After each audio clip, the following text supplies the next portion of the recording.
A'udzu billahi minasyaitonir rajim. Innama ya'muru masajidallahi man amana billahi wal yawmil akhir wa aqamus shalah wa atuz zakah wa lam yakhsha illallah fa asa ulaika ayyakunu minal muttaqin. Bahwasanya yang memakmurkan masjid hanyalah orang-orang yang beriman kepada Allah, beriman kepada hari akhir. Mereka mendirikan sholat, membayar zakat, dan tidak takut kecuali hanya kepada Allah. Mereka itulah yang diharapkan atau berpotensi untuk mendapatkan hidayah. Surat At-Taubah ayat 18. Dengan ayat itu Allah hendak memberikan tarbiyah, bimbingan kepada hamba-hambanya yang dicintai, yaitu orang beriman, untuk senantiasa memakmurkan masjid.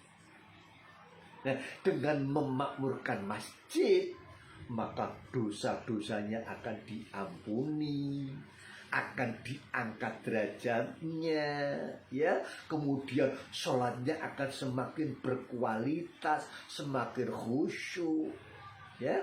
Keimanan semakin meningkat, umat Islam akan mendapatkan kejayaan. Hal itu bisa tercapai ketika masjid tadi dapat difungsikan sebagaimana mestinya. Lalu siapakah yang memiliki kewajiban untuk memakmurkan masjid? Tentu seluruh kaum muslimin, ya, orang-orang yang mengaku dirinya sebagai orang yang beriman. Tentu konteksnya adalah terutama laki-laki. Nah, apalagi takmir masjid, lebih wajib untuk memakmurkan masjid. Karena takmir itu merupakan jabatan religius yang memiliki tugas untuk mengkondisikan fungsi-fungsi masjid itu dapat terpenuhi. Ya, takmir itu merupakan cover atau bungkus. Isinya adalah kesadaran, semangat, ya, kesungguhan untuk memakmurkan masjid. Kalau umpama ada takmir jarang datang di masjid, ini otomatis berarti tidak amanah. Fungsi-fungsi masjid tidak akan terlaksana, dan dia tinggal jabatannya saja sebagai takmir, yang itu tidak berguna, akan menjadi sesalan di yaumul hisab. Kenapa? Dia tidak amanah.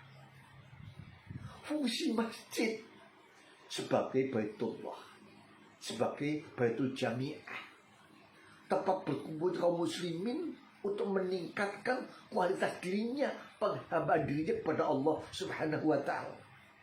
Oleh karena itu, yang namanya takmir mestinya dipilih orang yang faqih, orang yang paham agama. Secara detail, masjid itu memiliki fungsi ada 6. Yang pertama sebagai baitul ibadah, tempat beribadah. Rasulullah Muhammad sallallahu alaihi wasallam jelaskan, as-sholatul jama'ati afdalu min sholatil fardhi bisab'in wa isrina darajah. Salat berjamaah, tentu konteksnya di masjid, itu lebih utama 27 derajat dibandingkan dengan, ya, sholat sendiri. Dalam hadis yang lain 25 derajat. Ya, jadi masjid adalah merupakan pusat kegiatan ibadah. Fungsi yang kedua, masjid sebagai baitul tarbiyah, ya, sebagai tempat pengajaran kaum muslimin, ya, agar semakin menjadi orang yang bertakwa, ya. Nah, Allah Subhanahu wa ta'ala menjelaskan, a'udzu billahi minasyaitonir rajim, innallaha ni'ma ya'idukum bih.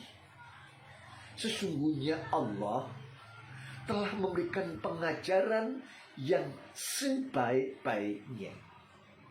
Pengajaran yang sebaik-baiknya itu tentu berlandaskan, ya, Quran dan Sunnah Nabi besar Muhammad Sallallahu Alaihi Wasallam dan hasil penelitian yang akurat. Ya, bisa mendirikan TPA, mendirikan TK, madrasah dan sebagainya, sehingga umat Islam di sekitarnya semakin cerdas. Yang berikutnya, masjid sebagai baitul dakwah, pusat untuk berdakwah. Tentu konteksnya yang namanya berdakwah itu adalah itu mengajak untuk bertakwa yang berlandaskan Quran dan sunnah Nabi besar Muhammad Sallallahu Alaihi Wasallam. Karena tugas para dai juru dakwah itu membacakan ayat sebagaimana pada surat Ali Imran 164.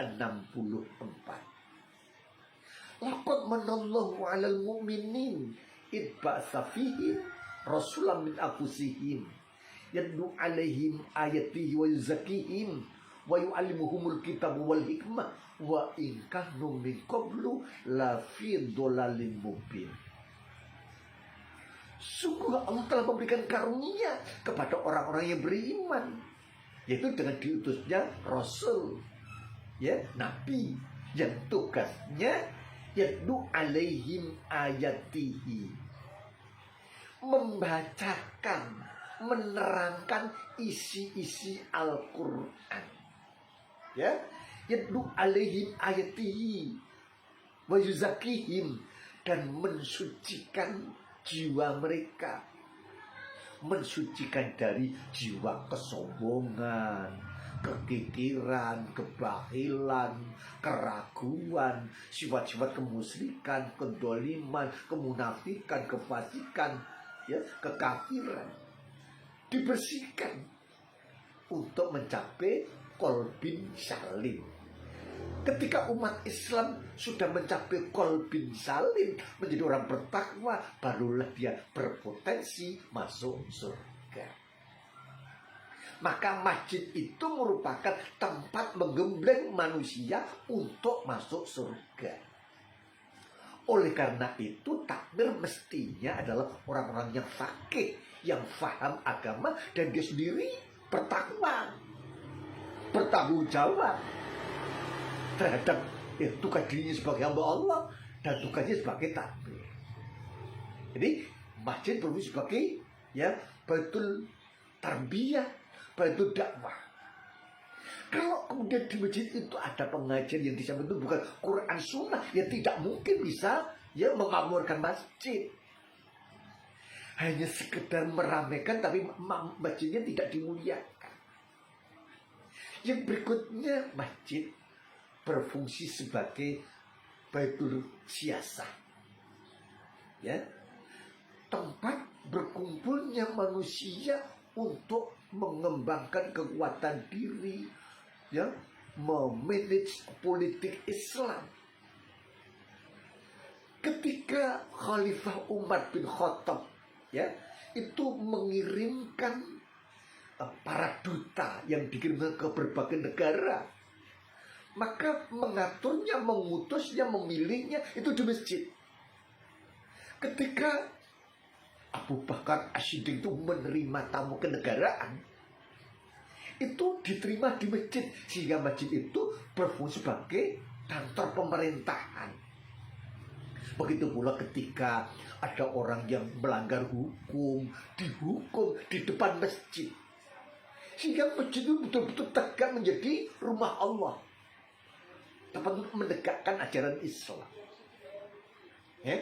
sebagai baitul siasah di masjid untuk mengatur perjuangan jihad umat Islam, baitul siasah. Orang-orang yang terpilih, pemilihan orang-orang untuk menjadi gubernur, menjadi staf gubernur dan sebagainya, itu dilaksanakan di masjid. Yang berikutnya, masjid juga berfungsi sebagai baitul mal, untuk mengelola keuangan, mengelola